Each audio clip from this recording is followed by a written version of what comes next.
Российский генерал воскрес после собственных похорон. На кладбище отправили не того. Настоящая жертва взрыва установлена.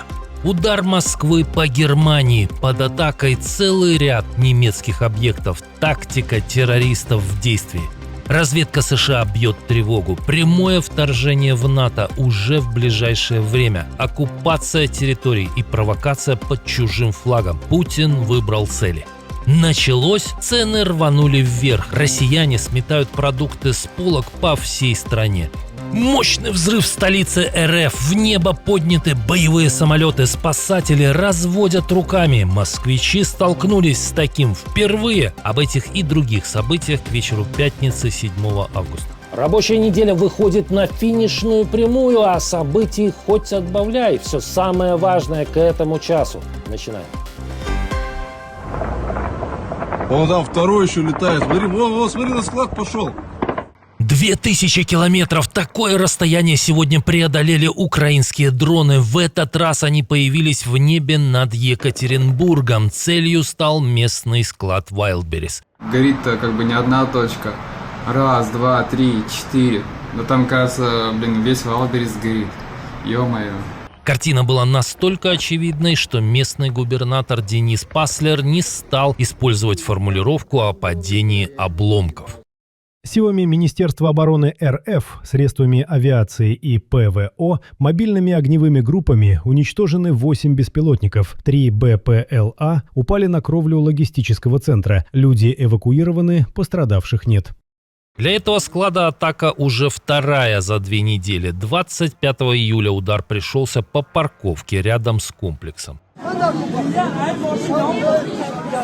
Уходите отсюда еще дальше! А с 18 июля Wildberries превратился в одну из системных целей украинских дальнобойных дронов. Под удары попали уже около 20 объектов компании по всей России. Горит все полностью. Wildberries больше не будет. Marketplace начал превентивно останавливать объекты, которые могут стать целью украинских ударов. Как пишут важные истории, первым стал склад в Зеленодольске под Казанью. Он больше недоступен для продавцов и покупателей, а товар оттуда уже начали вывозить. О закрытии сообщают сотрудники, селлеры и перевозчики. Этот объект уже дважды попадал под атаку украинских беспилотников, но повреждения оказались незначительными. Американская разведка изменила прежнюю оценку угрозы со стороны России. Если раньше в США считали, что Путин не станет напрямую провоцировать НАТО до окончания войны против Украины, теперь допускают ограниченную атаку на одну из стран Альянса. Целью может быть не полномасштабная война, а попытка расколоть Альянс и проверить, решатся ли союзники ответить. Об этом пишет The Wall Street Journal со ссылкой на новый рапорт разведки. Возможные угрозы варьируются от кибератаки на страну НАТО или отправки неопознанных вооруженных групп для оккупации территории до ограниченного вторжения на восточный фланг Альянса. По оценкам американской разведки, любые действия России могут произойти в период с осени этого года по 2029 год. Наиболее уязвимыми выглядят страны Балтии и Польша. Москва уже усиливает гибридное давление, а Вашингтон сталкивается с дефицитом части критически важных боеприпасов. Похожим заявлением выступил министр обороны Литвы Робертас Каунас. По его словам, Москва рассматривает провокацию под чужим флагом. У нас есть данные о том, что Россия рассматривает возможность проведения неконвенциональных кинетических атак против критически важной инфраструктуры в Балтийском регионе. Вполне вероятно, что Россия может использовать для этой цели беспилотники украинского производства. По словам министра, окончательное решение о проведении такой операции в Москве по имеющимся у Вильнюса данным еще не принято. Однако Литва уже усилила охрану отдельных объектов критической инфраструктуры.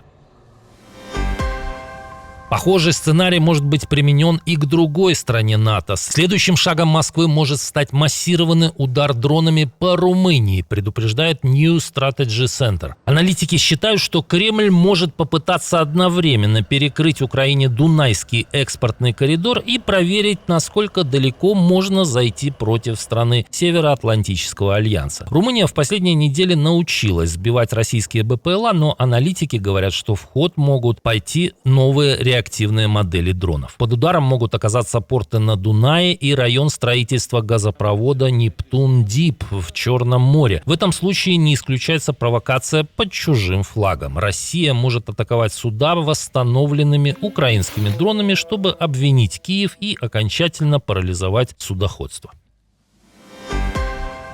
Борьба с российским теневым флотом вышла на качественно новый уровень. Верховный суд Швеции отклонил апелляцию владельца грузового судна «Каффа» и разрешил передать корабль, причем вместе с грузом, Украине. Решение уже прошло 2 нижестоящие инстанции и создает важнейший прецедент. Суда, обслуживающие российскую военную экономику, теперь рискуют не просто попасть под санкции, а сменить владельца. «Каффа» задержали в марте у южного побережья Швеции по запросу украинской прокуратуры. Судно подозревают в перевозке зерна, вывезенного с оккупированных территорий Украины, а также в использовании поддельных документов. Большинство членов экипажа были гражданами России.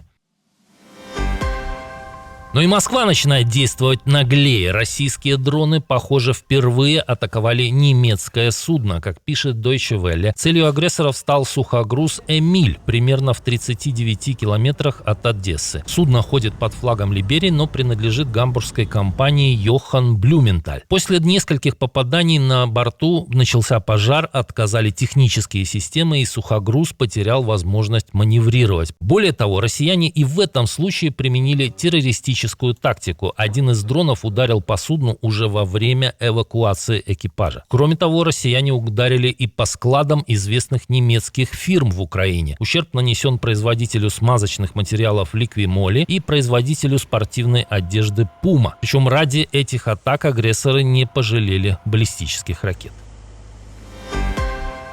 Ну, наконец-то ООН сказала свое решительное слово. Генсек организации решительно осудил последние массированные российские атаки на Киев и другие города Украины. Об этом говорится в специальном заявлении Антонио Гутерриша. Но одновременно генеральный секретарь раскритиковал не только Москву. Генеральный секретарь глубоко обеспокоен дальнейшей эскалацией конфликта, в частности, на территории Российской Федерации. В этом контексте он также осуждает недавние атаки украинских беспилотников на несколько регионов Российской Федерации, которые, согласно сообщениям, привели к жертвам среди гражданского населения и повреждению гражданской инфраструктуры. В общем, жертву просят держать себя в руках и отбиваться от убийцы не так активно, ну и не делать ему больно. Ну что, началось? В России еще больше запахло кризисом. Тут начали резко дорожать те самые продукты – гречка и курица. Этого не может скрыть даже официальная статистика. По данным Росстата, только за неделю цены рванули почти на 1% и 1,5% соответственно. А вот с начала года гречка прибавила 7%, а курица почти 10,5%. Аналитики телеграм-канала MMI называют ситуацию пугающей. Греча – традиционный продукт тревоги, и мы видели, что ее бросились скупать в начале июля, прямо вслед за бензином. В южных регионах у нас сметали ее с полок. Цены на сахар, кстати, тоже пошли на взлет, прибавив с начала года уже более 21%. Но дорожает в России и пушечное мясо. Власти вынуждены платить все больше тем, кто за ним охотится. Как подсчитало издание Moscow Times, число регионов, в которых приплачивают вербовщикам, за год почти удвоилось. К августу текущего года таких уже 56. Годом ранее их было всего 31. Особенно показателен рост ставок в дотационной Смоленской области. Там вознаграждение вербовщикам увеличилось примерно в 10 раз. Фактически по всей России формируется отдельный рынок охотников за головами. Российский генерал воскрес после собственных похорон. Игорь Иерусалимов, о смерти которого накануне сообщили некоторые российские СМИ, возможно, жив. Об этом написала «Верстка». Журналисты издания утверждают, что дозвонились по его номеру, а сообщение о похоронах могло быть вбросом с недавно созданного телеграм-аккаунта, оформленного под профиль его дочери. Но похороны генерала в Москве все же состоялись. Медиазона установила, что покойником оказался Валерий Плохотнюк. Плохотнюк. По данным ВЧК ОГПУ, это он, а не Иерусалимов, был гостем на юбилее у генерала Александра Чайко в московском ресторане «Бальцеросси» и стал жертвой субботнего взрыва.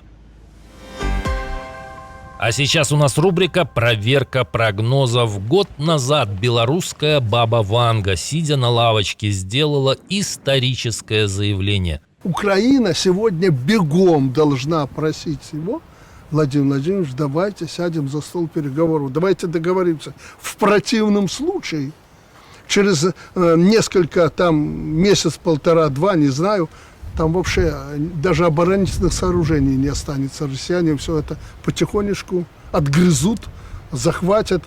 А мастер геополитики из Кремля поддакивал своему гостю. И пойдут дальше, отвоюют. Вернут. Ну, вот этот прогноз белорусского диктатора не исполнился даже близко, впрочем, как и тот, который он давал накануне полномасштабной агрессии. Украина никогда с нами не будет воевать. Эта война продлится, Володя, максимум 3-4 дня. Грохот в России сегодня слышали не только в Екатеринбурге, куда долетели украинские дроны. Сильный одиночный звук, похожий на взрыв, услышали также жители сразу нескольких районов Москвы и Подмосковья. Прикиньте, что сейчас там вот так взорвалось, сверху, что мы охуели от жизни, да? Так, братва, сейчас что-то шарахнуло так, что, все на рынке охуели аж. Очевидцы заявляли, что в некоторых домах ощущалась вибрация, во дворах срабатывали автомобильные сигнализации, при этом ни огня, ни дыма замечено не было. На фоне частых атак беспилотников ВСУ и недавнего покушения на генерала Чайко неудивительно, что о происшествии написали все основные телеграм-каналы. А вот в Минобороны РФ набрали в рот воды. В МЧС не смогли дать внятного ответа. Мы не можем пояснить, мы не знаем причину этого звука. Признаков задымления и возгорания нет в Москве. Позже появилась версия, что звук был хлопком от перехода боевого самолета на сверхзвуковую скорость. Правда, эта информация не была выдвинута официальными источниками, а только парочкой телеграм-каналов. Жители в такие объяснения верить не спешат. За 5 лет здесь, над московским регионом, пролетело уже, наверное, тысячи, если не десятки тысяч самолетов, не гражданских, а военных.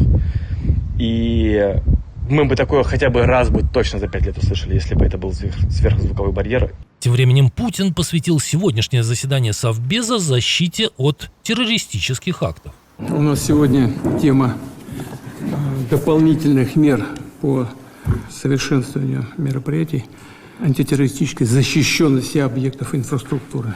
Наверное, совпадение. Спасибо, что досмотрели до конца. Увидимся утром.